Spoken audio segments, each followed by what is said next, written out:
નીચ માનવ તમારી માને તમે સરખું ધાયવા હોય ને તો તમારા વિસ્તારમાં 4 કોર્પોરેટર આવે, એક ધારાસભ્ય આવે, એસીપી આવે, ડીસીપી આવે ને પોલીસ કમિશનર આવે.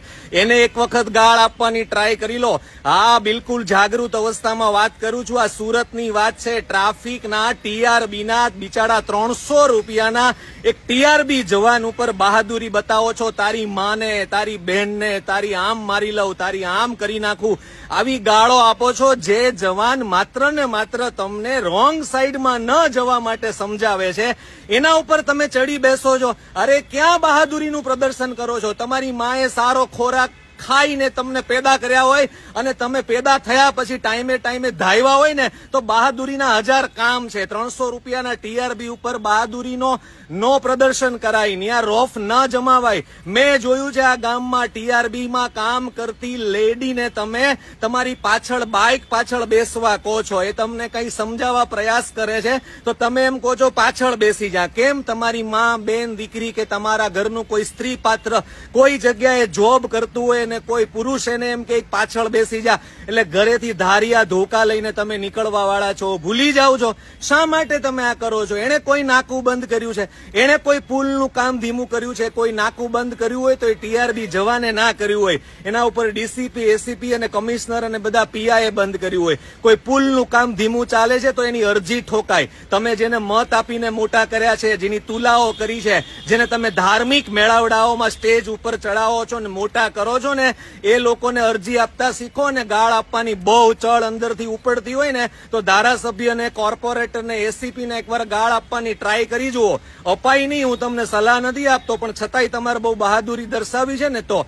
300 રૂપિયાના ટીઆરબી જવાનની પાછળ શું પડી ગયા છો? 9000 પગાર થાય, 2 રજા ફરજિયાત છે, 8000 અને 100 રૂપિયા પગાર એના ઘરમાં આવે છે. અને પછી પાછા દલીલો કરો છો કે જયારે ડાયરી લઈને ઉઘરાણા કરે ત્યારે તમે પિયુષભાઈ ક્યાં જાઓ છો? અરે તમે ક્યાં જાઓ છો? બધા જાઓ ને. જે ઉઘરાણા કરે એની સાથે વાત કરો, એનું લાઈવ કરો. તમારી પાસે પણ એન્ડ્રોઈડ ફોન છે, તમારી પાસે પણ ફેસબુક છે. કોઈ જગ્યાએ કોઈએ ઉઘરાણા કરી લીધા એટલે શું બધા ટીઆરબી જવાનને તમે અને મારે તમારે એ દ્રષ્ટિએ જોવાના જ? બધા ટીઆરબી જવાન એવા ના હોય. જેના હાથમાં ડાયરી જ નથી, જેના હાથમાં ખાલી એક સિસોટી છે, એની સાથે તમે ગાળાગાળી કરો છો. આ તમારા સંસ્કાર છે, આ તમારી સમજણ છે. કયા ઘરથી તમે બિલોંગ કરો છો, કયા સમાજથી તમે બિલોંગ કરો છો એ સમજાતું નથી. મારી પાસે વિડીયો છે. આ તો મારી સમજણમાં એવું આવે છે કે તમે કોઈના જમાઈ, કોઈનો બાપ, કોઈનો બનેવી હોવ ને એટલે એ વિડીયોને હું વાયરલ નથી કરતો ને અપલોડ નથી કરતો. તમે ગાળ આપતા હોય ને આવા વિડીયો ટીઆરબી જવાને એના એન્ડ્રોઈડ ફોનમાં ઉતારેલા છે.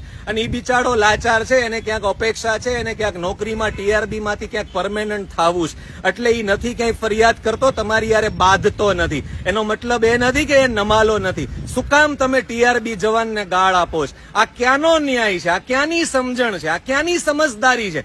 સુરતની અંદર આવી 1000 ઘટનાઓ ઘટે છે, બીજે ઘટતી હોય તો મને ખબર નથી. હજી એકવાર કહું છું, તમારી જાતને તમે બહાદુર સમજતા હોય ને તો જ્યાં ગાળ આપવાની છે ને ત્યાં આપો. જેને ટોંકવાના છે ને એને ટોંકો. જેને મત આપીને મોટા કર્યા છે ને એને ફોન કરતા શીખો. અરે નમાલી નાવ, માઈ કાંગલી નાવ, તમારા ફોનમાં 4 કોર્પોરેટરના નંબર નથી, તમારા ફોનમાં ધારાસભ્યના નંબર નથી. આ વાત માત્ર ને માત્ર જે ગાળો આપે છે ને ખોટો રોફ જમાવે છે ને ટીઆરબી જવાન ઉપર, એના માટેની છે. બધાએ લાગડ માથે ઓઢીને ઝંડા લઈને નીકળી ન પડવું. એટલે બિલકુલ ધ્યાન આપવા જેવી આ વાત છે. મારો મોબાઈલ નંબર છે 9374055302. અરજી લખતા શીખો, જાગૃત બનો અને કરવાનું છે ત્યાં બળનો પ્રયોગ કરો. Thank you.